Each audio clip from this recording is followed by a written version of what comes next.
For Sheila Butt, the Tennessee congresswoman who suggested there should be an NAACP for whites, which death was the one you slept through?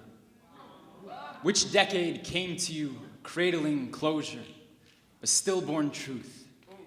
Have you seen how the spires of white churches reach a little higher? Or how the gospel according to white Jesus sounds less like survival? Have you noticed how Obama is the most measured man who ever held public office? Or how the spire of his church reaches up like two hands, clasped and shaking if you walk Highway 80 between Montgomery and Selma? You can still see the trail where fear left its clearest footprints if you're quiet.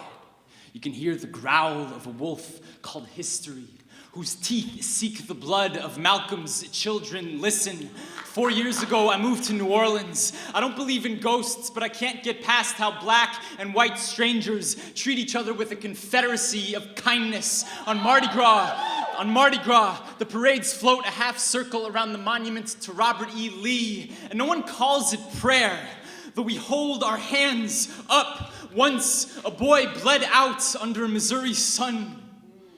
He held his hands up. His pain is not our pain, but we do hurt too. What luck that in this family we inherit our parents' knives. Hatred bleeds crimson confusion into the gene pool. What I'm saying is, you and I are kin. I'm saying I think the difference between white power and white silence is a question of volume. Listen, I don't have to love you. I don't have to like you, but I do have to love you. I can't tame this wolf alone, and neither can you. And since we both have one arm tied behind our backs, we'll each have to spare a hand to wrap this bandage or pray